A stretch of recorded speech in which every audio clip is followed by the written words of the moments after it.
Well, that's good to know. Hey, you guys, do you see your name in lights? Or maybe you're ready to share that really vulnerable story with a larger audience because you know you need to get your message out and help others. Or maybe you've been speaking for years and you've always secretly had the dream to speak at TEDx. Hey, this is Bite Sized Tips for Busy Entrepreneurs, and I'm your host, Mary Fane Brandt of the LinkedIn Bakery. And tonight I have a very, very special guest. Soness Stevens is joining us all the way from Japan. And Soness has spoken at TEDx. She's a world renowned TEDx coach, speaker, trainer. She's going to be sharing some of her hottest tips with us tonight on how you can get started on your journey of speaking at TEDx. And before we get started, you guys, just hit that share button right there. If you know someone who has that thought of being a speaker on a bigger stage, getting onto TEDx, go ahead and hit that share button below because we're here to educate and entertain, and we want to reach a larger audience. Also, I love to know where you guys are watching from. So could you please let me know what country, city, or zip code that you're watching from and what industry you're in, as I've grown and created this international audience, which is wonderful. Um, and finally, you guys know I always like to share where I've meet my guests at, whether it's in person, online, a referral. So Soness and I started our friendship. Oh my gosh, it's been almost 2 years, right? Yeah, it's been about 2 years, and wow, I got to say, it's been such a joy to be friends with you. Not just Aw. friends, but you've actually been one of my mentors as well. I Aw. took your program, the LinkedIn Bakery, and wow, that totally changed my LinkedIn profile, and it's made such a big difference. Such a Yeah. fantastic course. So we met online through Jenna Sword's Courses That Launch, I think is the name of it, which is a great Mhm. program to help you get your course launched. And as Soness said, she was in my course, and I was a guest in one of her master classes for her students. And that was amazing because your students were on fire, and I love that. And we've kept in touch. So, you guys, this is how it works. You take your online relationships and you nurture them just like you do your offline ones. I'm always, always preaching that. Don't just connect with someone and then you know, never contact them again because you never know when that person is going to be able to support you, encourage you, and help you out. So, you guys, if you're watching the replay, you guys know what to do. Hashtag replay. Put your questions and comments in, and Soness and I promise to go back in and engage with you and answer your questions and comment on your posts because my replayers, you're just as important as my live viewers. So in this episode, you guys, Sonessa is going to share, are you ready for the big stage? Question that I have in my head. Is your topic acceptable? A question I have in my head. And how to get started. Again, a question in my head. Soness, thank you so much for joining us tonight. Why don't we dive right in and why don't you tell our audience tonight how you got started, maybe why you're in Japan, and what your journey is with becoming this TEDx coach, speaker, and presenter. Oh, thank you. Well, it's so funny. Remember when you were a kid, did you have a dream of what you wanted to be when you grew up? I wanted to be a stewardess because my aunt was a stewardess. Oh my goodness. What was that fascination behind it? Was it, because she traveled or because she was pretty? Yeah, she traveled. She was pretty. She was my idol growing up. Like my auntie Marcia was amazing. She Mm. always tells me I'm a good auntie or a great auntie now, and I'm like, Auntie Marcia, that's because of you. Like she taught me Oh, how to be a good aunt, like a great auntie. And so, oh my God, I'm gonna tear up. But she traveled. She was my show and tell in second grade. I had the best show and tell because I brought her in to school, and she gave everyone wings.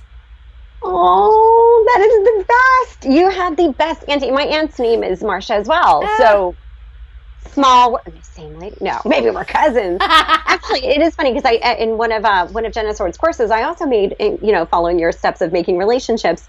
I made relationships with a woman in Australia, originally from South Africa. Turns out we're genetically cousins. What? Yep. Oh my God, you just never know. You just never know. And she's now one of my best friends and my mastermind partner. And yeah, fantastic. So yeah, I had the same thing when I was a little girl. I had this dream. I wanted to be a singer. I wanted to be a singer, and I wanted to be a ninja. I don't A know how those ninja. relate. Yeah, and so What's a one day, ninja? Do you eventually, have any ninja tricks? sure, look, I'll disappear. I love it. I love it. Oh man, but I spending my whole entire childhood. Actually, this is all in one of my TEDx talks, how to listen so others can speak. So check it out. I'll share with you the link if you've seen it before, I'm sure. Yeah. The one on Hello afterwards, we're going to share some really awesome links in the comments, you guys. So if you're watching, you want to stay right here so you can get those links and get some great tips from Soness. I did not know you wanted to be a ninja. I did. All my life, I wanted to be a ninja. I used to practice jumping off the roof with my brother, and he was my ninja master. And so eventually, I ended up moving to Japan after university before I entered my MBA program. And that was 22 years ago. And there's a thing about being in Japan. It's really more of when you take that risk and you jump off the roof or the proverbial roof or into another culture, you allow yourself to expand your own horizons and who you are and who you choose to be every day when you wake up. And when you take that opportunity, you grow into a new entity. And I'm so glad that I didn't return from my MBA. I'm glad that I stayed here because that allowed me to become this incarnation of me, which ended up on my TED journey as well. I ended up becoming an academic researcher here and, at one of the universities in Yokohama. And I ended up studying about presentations and presentation shame and teaching in this area. I also had a TV show on NHK, which is Japan's version of the BBC. I did not know you had a TV show. Yeah. How do I not know that? Show it's actually finished now. And so I've been on, NHK radio and TV and Fox TV for the past 20 years. Wow. And you've had a TV show for 20 years? Yeah. Well, the TV show is for maybe like on and off. It depends, like on and off for 20 years, depending on the show. And I had one on social media a few years ago before I dropped off social media completely. And I was a writer for Fox TV. I had on this vision board, this crazy thing. I had on this vision board, I would love to be like Tina Fey. And I love Tina Fey. Right? Right? She's brilliant. Smart, she's witty, funny, beautiful, sassy. Yeah, she's, and lo and behold, I ended up getting a TV show at Fox, and then I ended up becoming the writer for the show. Really? So that came true. On the same vision board, I had, and this is so funny because I'm like, I'm not sure I believe in the law of attraction, but because I don't think that's everything. I think, you got to pray with your feet moving. And on the other part of the vision board, I had TED, and I said, one day when I finish my research, I will step on the TED stage, maybe in like 6 years. Little did I know that 6 months later, I would be gracing the TED stage. So here I am on this show, and I found out they were having TED times NHK event, which is basically like the TED PBS NewsHour thing. And so I went to all the directors. And I said, oh, excuse me, can I get a ticket for this event? And they said, oh, no, Soness, all sold out. Well, okay. Most people would just be like, all right, well, that's the end of that. Except I have this rule. If someone says no, ask 6 more times. So I went to the next person. I love it. Can I get a ticket? They're like, oh, I'm so sorry, but can I get it? No. Can I get it? No. Can I get it? No. Can I get it? No. And I went to the director of the stage, of the whole entire station, and I said, is there any way I can just get one seat? And he's like, well, only one seat. And I'm like, oh, great, because I fit in one seat. That was before when I did fit in one seat. And I love my body. I think it's great. So anyways, I ended up at this event. And when I walk through the doors, I'm thinking I'm going to have to sit in the very, very back, except no one was sitting in the front row. The head of all the TEDx events in the world, Patrick Newell, he was standing at the front, and he said, would anybody like to sit in the front row? Raise my hand. I just walked to the front row. Sit down. Now, the guy who started the TEDx events, he must have had the same philosophy as me, because he went to TED and said, wouldn't it be great if we had independently organized events? And they said no, and they said no. And then finally they end up being the first TEDx event in the world was TEDx Tokyo. Really? And that was the first one? I had no idea. The first independently organized one in the world, thanks to Patrick Newell, friend of mine. And then I ended up sitting down. This guy next to me, he's like, hi, I'm Gar. And I'm like, hi, I'm Soness. He's like, Soness? I know you. You're Miss NHK TV. And I'm like, I know you. You're Gar Reynolds of Presentation Zen. We've been in correspondence for the past year. I asked you, what book do you use in your classroom at the university in Kyoto? And he said, I used my own book. And I said, that's a great idea. I'll write my book. And he said, that's a great idea. So that's how I ended up writing Japan's first multimedia textbook used in the university system on presentation skills. At lunch that day, they asked me. At lunch that day, I'm listening. At lunch that day, yes. They asked, Soness, if you had an idea worth spreading, what would you talk about? If you had 30 seconds on a TED stage, what would you say? I said, well, you know how people feel shy? Well, I've been doing research on, hey, what's in your lunchbox? It's Thai green curry. I make 3 meals a day in my rice cooker because I have a lot of allergies and stuff. So anyways, about shy. What if we looked at it? You do what in a rice cooker? Yeah, I make 3 meals a day in a rice cooker. You know, Spanish frittatas, apple crumble, you name it, I can make it in a rice cooker, except rice. I can't cook rice. Anyways, about this concept of shy. What if people, no, we want you to talk about your rice cooker. And I thought, are you freaking kidding me? I am a communications researcher and you want me to talk about how I cook 3 healthy meals a day in a rice cooker? No. But when opportunity comes, you say, yes, please, and thank you. That's right. Thank you. Because you don't know like what that opportunity is going to lead to, right?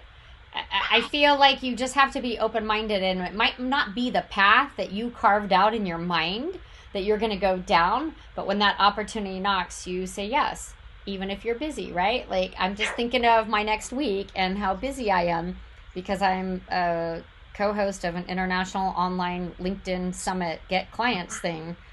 That I was like, yeah, sure, I'll be on the show. And then the guy talked to me and he was like, oh, you can do LinkedIn Live? He's like, that's awesome. He goes, and you really know your LinkedIn? He's like, I'd like to make you a co-host. And I thought it meant I'll do like an hour with him, but it's a 3-day event online. Oh my goodness. On LinkedIn Live.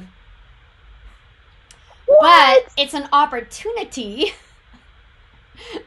And so you just say, okay, I'm going to go with it, and we're going to figure it all out.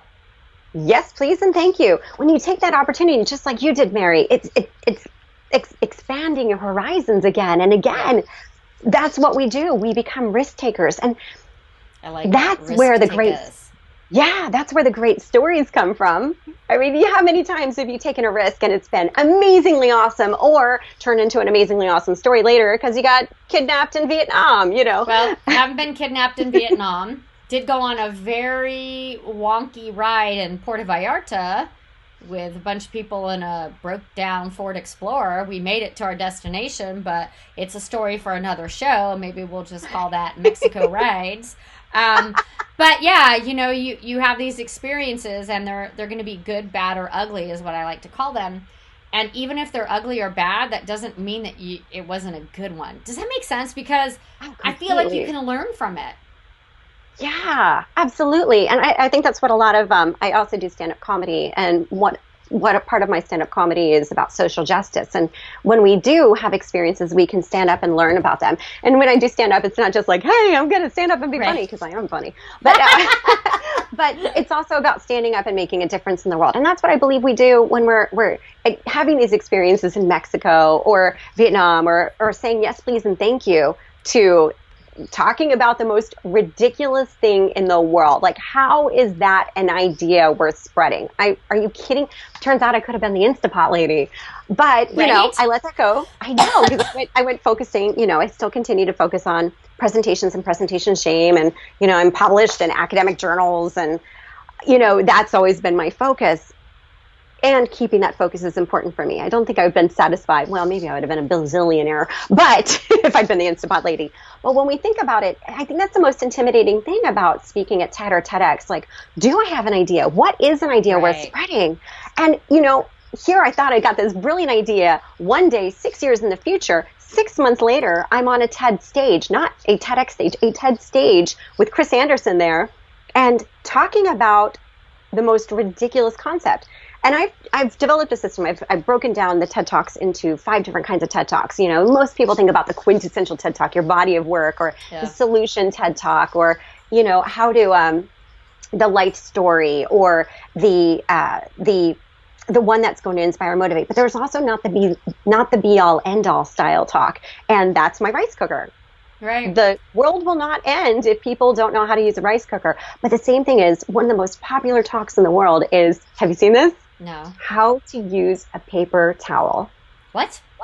Yeah. Joe Smith, has like one of the top 4 TED Talks in the world with over several million views. And his talk is about how to use a paper towel. I don't think I really need to see that. I'm pretty versed on how to use a paper towel. You guys, anyone else out there, let me know. Give me a thumbs up. If you know how to use a paper towel, give me a thumbs down if you need to watch that. And Soness and I will send you the link on how to use a paper towel. That's just crazy. Some simple topics. So I think what you're saying, because one of the things we want to touch on is topic, right? Everyone thinks, right, I have to be this most brilliant, put together person to even think about getting on a TEDx stage, right? Oh, gosh, I kind of thought that for a long time, but it's really about everyday people getting out there and sharing their story. This is the age of the citizen scientist. This is the age of the citizen expert. And we get to go out there and, people with PhDs, congratulations, you put in a lot of hard work. But a lot of us have lifetime PhDs where we've lived, researched, trialed, battle tested, and true a lot of different methodology. And that's the thing, Chris Anderson, the head of TED, he says everyone has an idea worth spreading. It's just a question for me in my world. I ask, is it clear, concise, and replicable? Can other people do it? And, again, paper towel, I don't recommend. Hey, I don't work with my speakers. I've trained over 130 TED and TEDx speakers around the world. So my speakers are all out there. And I don't work with my speakers on not the be-all, end-all talks. If you have one, great. We'll kind of refine it together. But I tend to work with them on their quintessential talks. When we put so much pressure on ourselves that what if I'm not the only expert on it? What if somebody else has given it? How many people have given talks on listening? It's still one of the most impactful talks ever. One of my speakers, Claire, when she first came to me, she's like, Soness, I want to talk about the law of attraction and women's empowerment. And I thought, wow, how can we make this something new? Is this something that is overdone? I said, I think there's something else in there, Claire. Let's keep digging a little deeper. We kept digging deeper and deeper. And she's like, I think it's the law of attraction and women's empowerment. I'm like, let's dig a little, Soness, that's all I got. You don't understand. The law of attraction, women's empowerment, that's all I've got because I was born and raised in a cult. I didn't exit out until I was 18 years old. When I married my homeschool tutor who was 30, we joined Australia's largest doomsday cult where I therefore birthed 9 children before exiting out. You don't even understand. All I've got is the law of attraction and women's empowerment. I'm like, oh. Yeah, you're like, you just got your topic and your talk for TEDx. It's not that. It's the journey that she went through, right? Yeah. Oh my gosh. And so she ended up being on 4 different stages. One of my other speakers, Karan, he's an educator. And when we first sent over his materials, he's like, I've already written my script. And I looked at that and he's like, do you think we can work together? It's all about you can be like me and, travel abroad to another country and go to Harvard and, you can be like me. And I wouldn't put you on my stage. And he said, what? Can I be direct with you? I wouldn't put you on my stage. As on the curation side and on the speaker coach side, I wouldn't put you on my stage. I have a feeling there's something else in there. I just have a little intuitive hit. And I'm like, I think there's something else in there. And he's like, I've talked to about 6 other coaches and every single one of them said, yeah, let's get it on.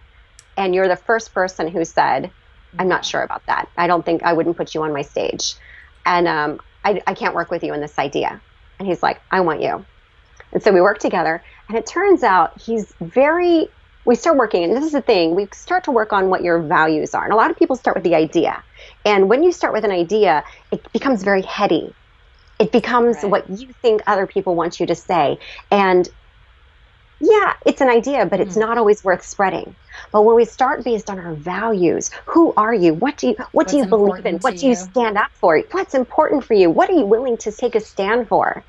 And how do you show up in your everyday life? When you start with your values, and everybody's like, oh, I know my values, but when we really get deep into them, and we'll do an exercise to get deep into them. And when we did that, he understood who he was and he started opening up and where his value system started from. He started opening up and he told me something he never talks about. While he's known for educating the richest kids to go to Ivy League schools abroad, what he does in his free time is he goes into the slums. Nobody knows this. He goes into the slums and he teaches the same classes to the kids in the slums. Wow, that's powerful. And he does it for free. But here's the thing. getting to know these kids, he met a girl. We'll call her Sada. And Sada, she, I don't want to go in. Let's put it this way. Every hour in India, 8 children are raped. Wow. Wow. I'm not talking about 18-year-olds. I'm talking about infants. So he decided he wanted to create a program where he could support the kids in standing up and protecting themselves, and that they protect each other so they grow into adults. And that's where, how do we stop child rape? Education. And I'm like, that's the idea. We developed the workshop. We developed everything that goes into it. We developed a video as well about it. And then he went onto the stage, and just within that one TEDx talk, he had 50 volunteers ready to go into the slums to continue this movement of how to stop child rape through education. And then it grew into a movement of 500. He's making such a huge impact in the world. And it's something that he did because he felt like every kid deserves a chance. I'm not just going to focus on the rich kids. I'm going to give away. Right. And that's just who he is, but he never really talked about it. So that's what we do. We find and discover what your value set is. What is so important to you, and how does that change who you are as a person, and how can that affect change in the world? Work from that seed of an idea, develop a core thesis. And I know it's very academic, but the core thesis is the thread that ties together your whole entire talk. And once you've got that, then you can grow a talk. Then you can develop it into something that's going to, even with your audition piece, make an impact. Well, let's talk about that, because you're talking about different topics and you're sharing real life stories, which I love. I'm all about, when I go to the movies, or when we watch a movie, because I don't go to the movies. Who am I lying to? I'm like right here on the couch.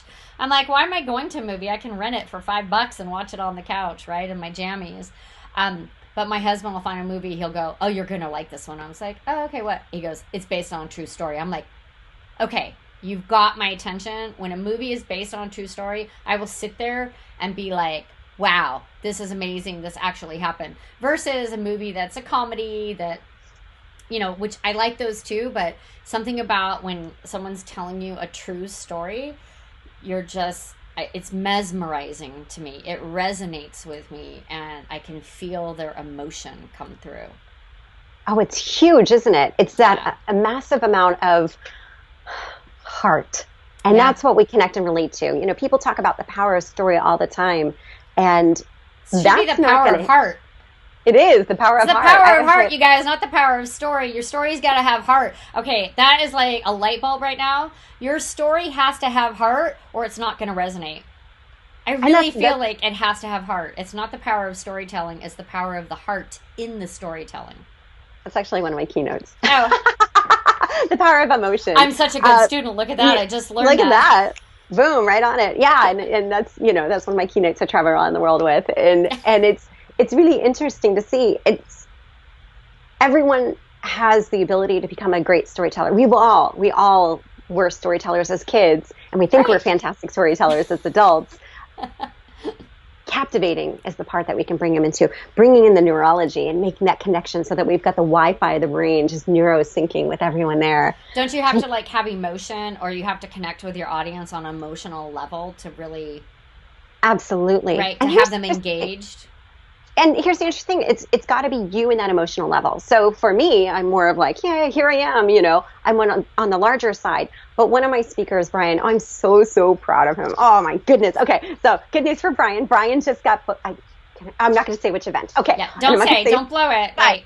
Brian just got booked for a TEDx event this week. Yes. I'm so proud of him. Awesome. And he's a military veteran, and he helps.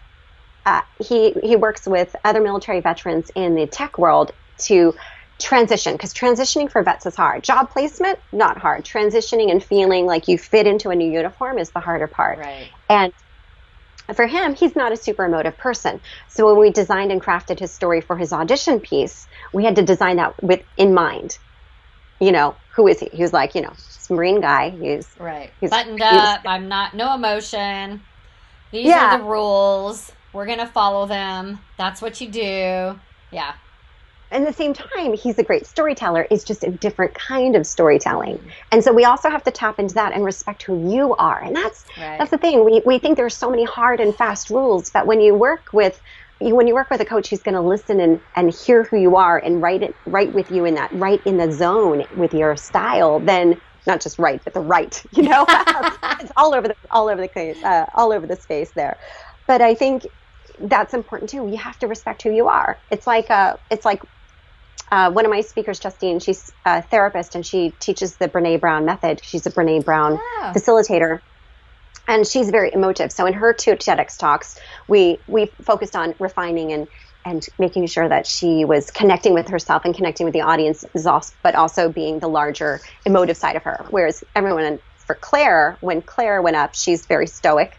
And she went to Toastmaster, was like, gesture more. I'm like, what do you want her to do? Walk up there like, I was part of a cult.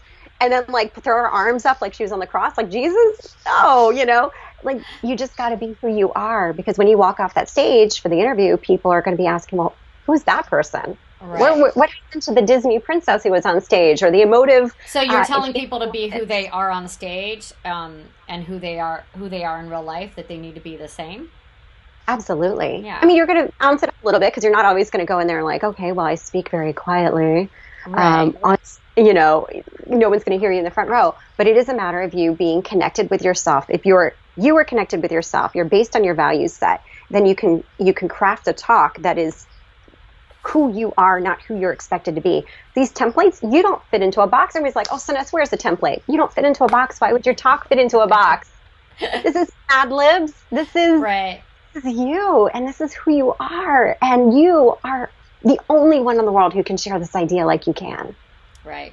I like it. So probably I want to go out on a limb, and I want to say everyone that's watching has a TEDx talk inside them. Oh, everyone does. Everyone does. You don't know that you do, but I'm going to say that you do. And if you have an idea in your head, and if you're so bold to share that, I'd love to support you. Drop it in the comments, wherever you're watching. We're live on LinkedIn, YouTube, Facebook groups, Facebook profiles. So, why reshare it when I can hit 2 buttons and have it go everywhere? But no, seriously, like if you have a talk idea, why don't you just share that? And Soness would be, she's available for help. I'd love to just, support you in that journey, get you connected with Soness. And maybe I'm going to challenge you all to say what your TEDx talk is. So like we were talking before the show, and I told Soness straight out, not because of the show, but I know I am going to do a TEDx talk. I am hoping to do that in 2020. And I'm going to share a very personal and vulnerable story about my mom. And Soness doesn't even know the whole story of what I went through with my mom, who passed in 2016 from Alzheimer's. And I think Alzheimer's has a misconception.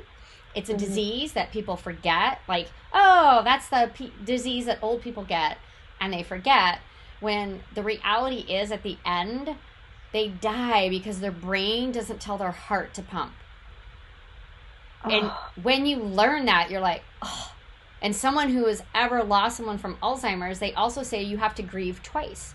Because you grieve when that person is no longer the person that you know, and then you grieve when they die. So I didn't know that going in, and I've learned so much. And people that are watching me, they know that I've shared my story on Facebook because I want to bring more awareness. I don't want it to be thought of as an old person's disease, then they just forget, right? We can't just forget our elderly.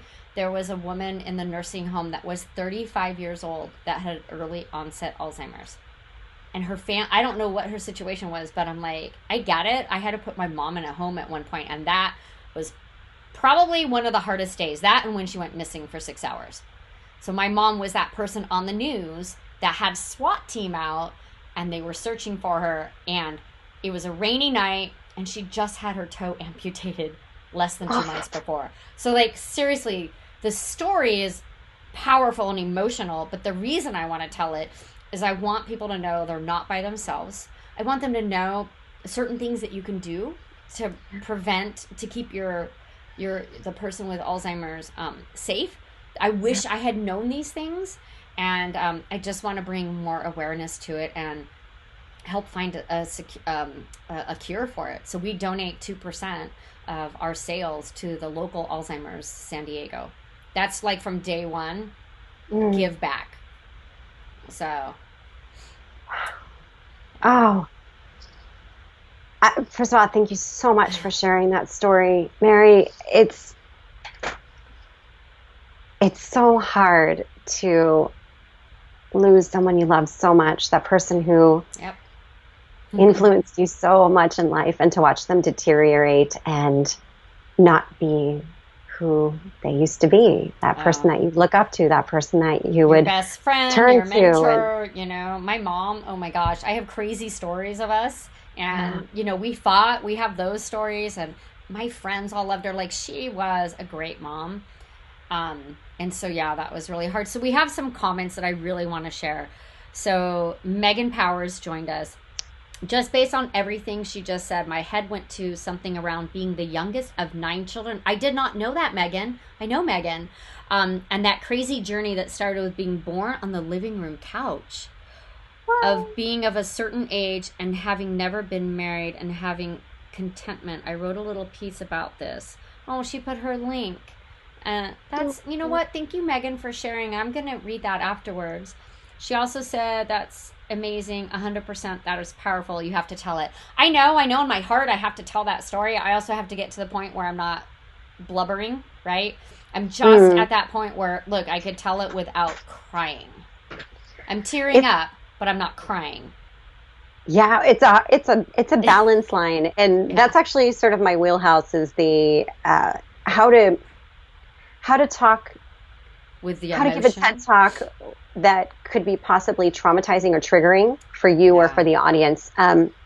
Most of my speakers, and you know, Mary has she's actually been one of my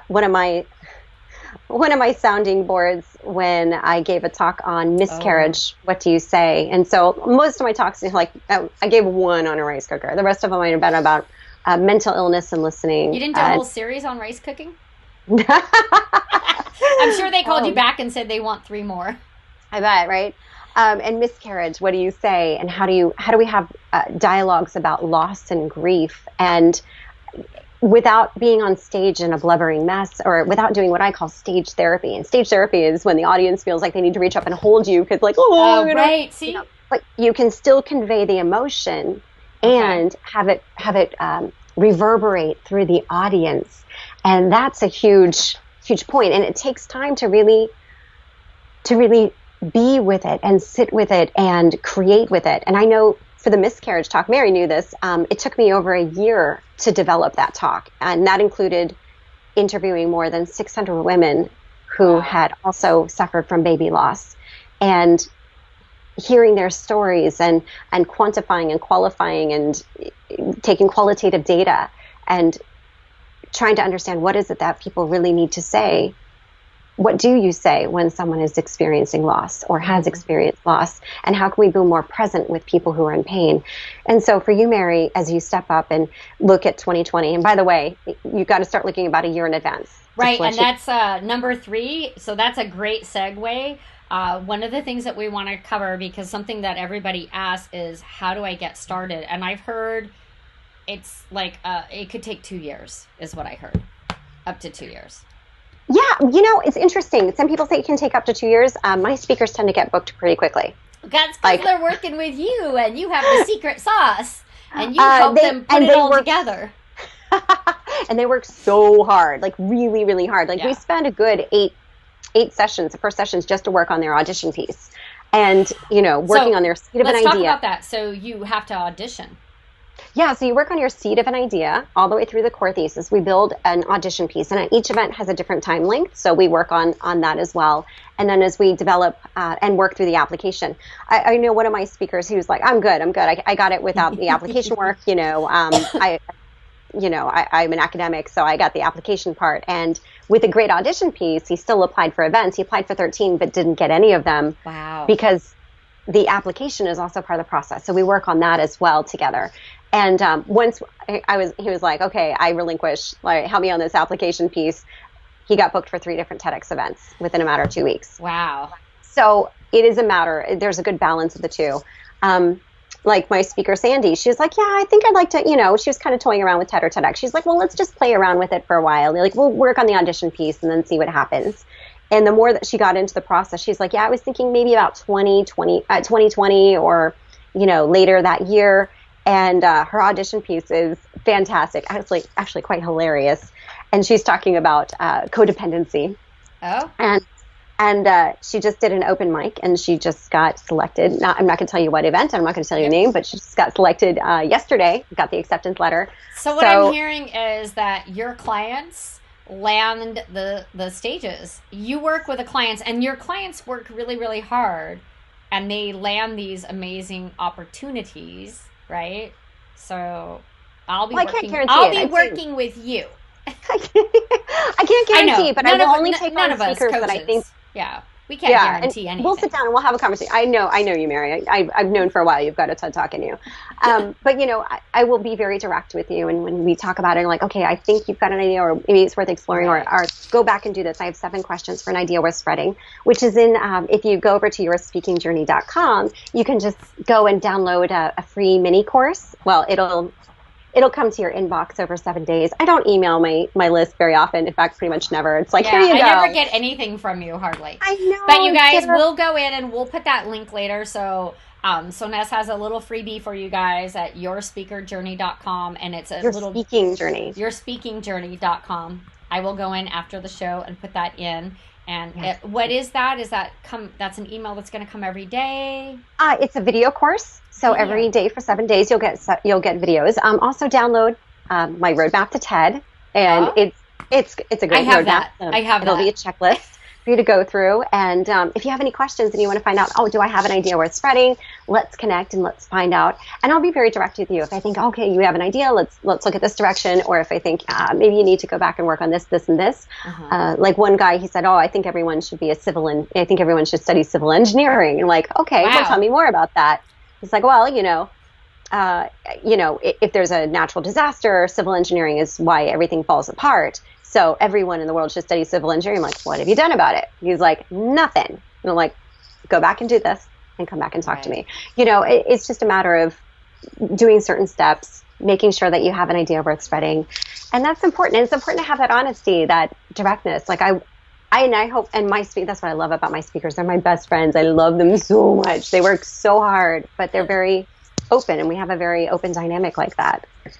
Lots of love, lots of We have affection. another comment, Avi, or Avi, sorry, if I'm pronouncing that incorrectly, Avi Friedman. I want to talk about going from 270 pounds and a high cholesterol to a healthy weight, and by making lifestyle changes.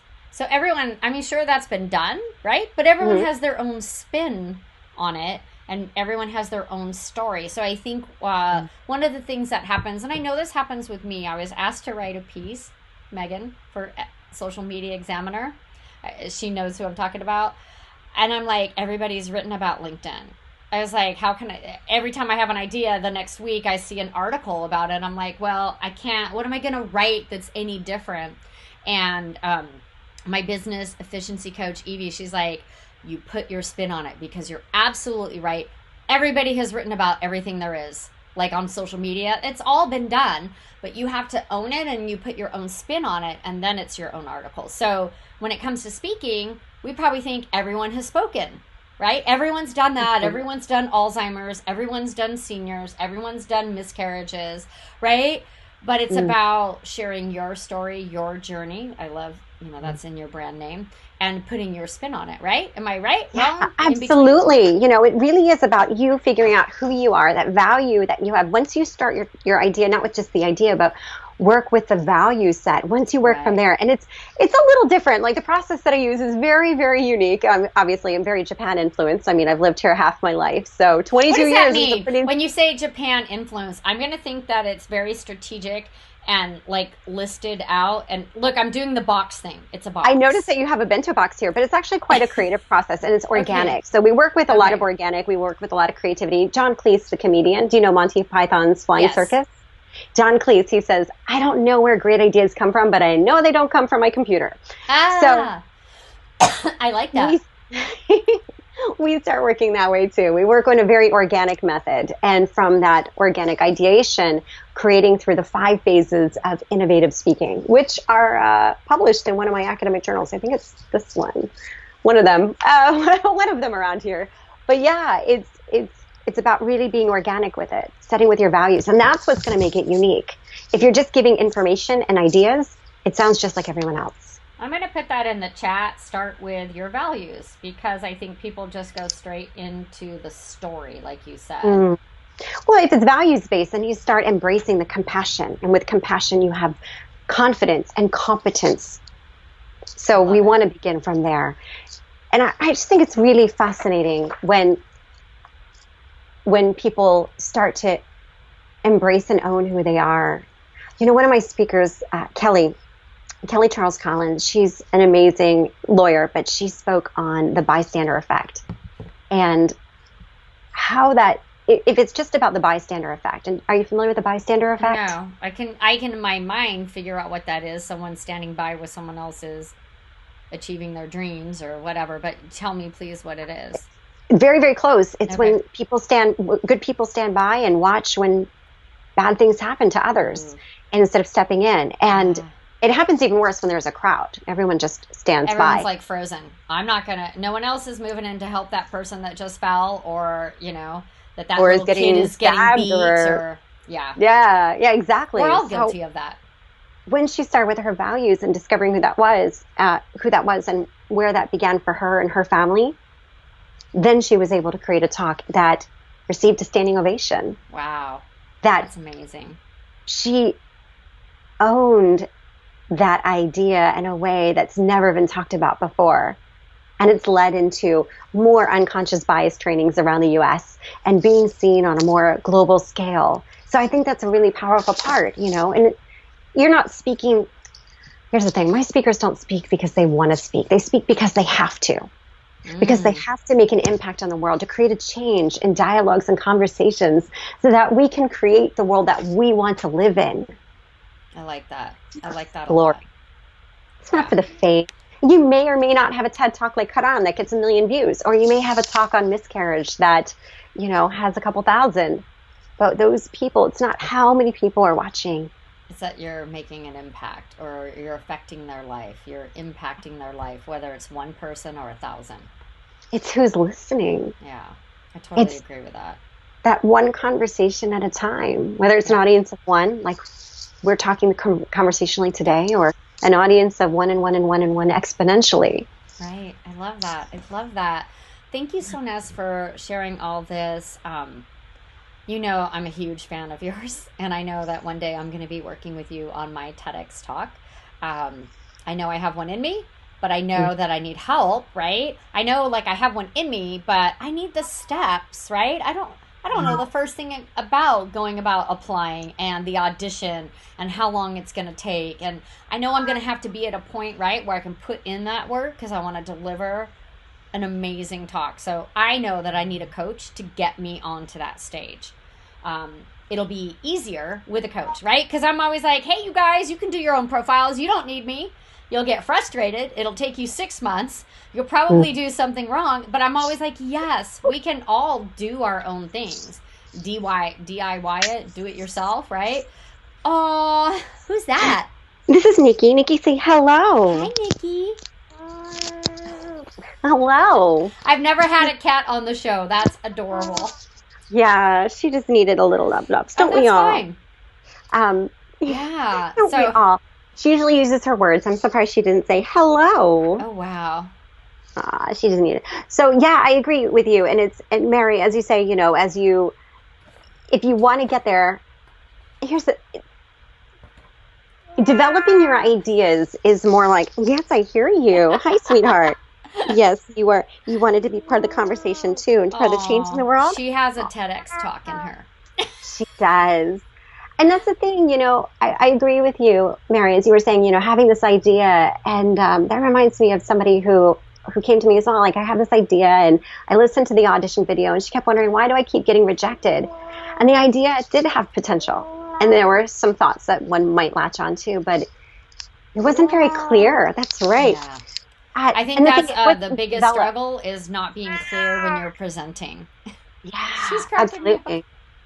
Well, you know, have you heard that quote by Yo-Yo Ma? If you don't have clarity of your ideas, you're just communicating sheer sound. Yes, you too. You're communicating this your is ideas. awesome. I love having her on.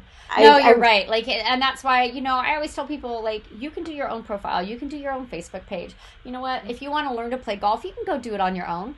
But yeah. if you want to get there faster, if you want to cut out the headache, if you want to be the best of the best, you hire a golf coach. You hire a social media manager. You hire a speaking coach. We can all do all of this stuff in life without anyone, but we're probably going to pull out our hair, probably yell at our spouses or our kids or our animals, and it's probably going to take us twice as long to get there because we don't have a professional that we're working with. We don't have someone keeping us accountable, and these people know what they're doing just like you, so they've already got it all figured out. Where if you do it yourself, you're kind of stumbling through and you take 5 steps forward, 3 steps back, 6 steps forward, 5 steps back. So yes, we need to hire coaches in our life. It's the investment in ourselves to shine and to be our full potential. Whether it's a golf player, a TEDx talk, an awesome LinkedIn profile, a social media, driving traffic, whatever that is. So awesome. This has been so much fun. We have a few comments, so we'll go in after the show, you guys, and we'll go in and comment and answer the questions. And Soness will put links in to all of her free offers that she had, which is some really amazing stuff. Nikki might put her paw print there. I don't know. I want to give you guys a couple quick updates. Don't forget to tune in Monday Motivation with Mary, every Monday morning at 7 a.m. Pacific Standard Time to get 7 minutes of motivation to get your week started right. If there's a topic you want me to talk about, please just drop that in the comments, or you can email me at hello@maryfainbrandt.com. And then my next guest for Bite-Sized Tips for Busy Entrepreneurs is my buddy Rob from Thinkific, which is an online course platform, but we're going to be talking about live video because Rob is killing it on LinkedIn Live, and he's also one of the co-hosts for this LinkedIn Live Summit I'm doing, and that show is going to be off the charts, you guys. You definitely want to go and watch that. If you like this show, I'd love to have, if you're on Facebook, 5-star reviews, and finally, if you're ready to stop chasing leads, you guys, and let them chase you. If you're looking for clients or speaking gigs, whatever you're looking for, I'm telling you, LinkedIn is the preferred social media platform for business owners. Facebook has its place, Instagram has its place, but Facebook, over 640 million users, but only like 230 are active. So you've got to get over there now, set up your profile, and there's 2 ways you can do that. We have a free webinar August 29th at 9:30 a.m. I will drop the link in there. And also my online course, how to turn your LinkedIn profile into a lead magnet and attract your ideal clients. That is launching September 23rd. And so, Ness, do you have anything to say about that? I loved your course, by the way. Like, totally changed my LinkedIn profile. I thought, when I first started taking the course, I was like, she's just going to tell me, like, update your photo, like, say something in your profile, your bio. And I was like, yeah. I learned so much. Totally changed the game. I learned how to connect with people better on LinkedIn, as well as how to make sure that I'm actually using LinkedIn in a way that's going to be respectful to the people I am connected with as well. And not just like in the traditional way of like, oh, let's be respectful and bow to the other person. Just how to really, how to network with your online community. Yeah. And how to nurture the relationships. And I have to say, you guys know I love LinkedIn. I've had some amazing connections made on LinkedIn. Like, amazing. That I would not have had on Facebook, I'm telling you, because I'm not accepting new friends on Facebook. Like, that's not a platform for my business. I have a business page and I have a private group, but if you try to friend me on Facebook, I'm like, if you're a business person, you better jump to LinkedIn and send me a personal note and tell me why you want to connect. I agree. I love it. And, you have to really schedule some time with Mary Fainbrandt. She came into my Build Your Speaker Brand course, and she was the most popular guest. Hi, I hear you. And the tips that she gave were so helpful for speakers as well.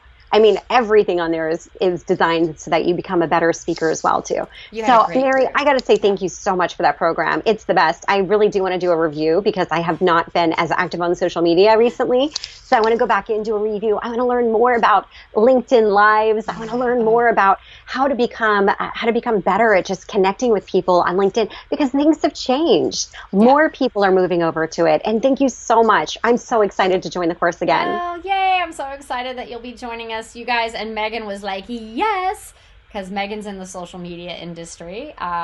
So she knows the power of LinkedIn. So you guys, this has been such an exciting night. Like, I could probably sit here and talk to Soness and you guys for another hour, but being respectful of time, I'm like Monday is 7 minutes motivation. My Facebook show is under an hour because I want to respect everyone's time. And we have some work to do. Like, we have to go back in and drop you guys some links and comment and reply to your comments and posts. So Soness and I, we're going to say goodbye. How do you say that in Japanese? Sayonara or matane. I'll see you next time. Okay, you guys, thank you so much for joining. Be sure that you share the replay out to your network. Ciao. Bye.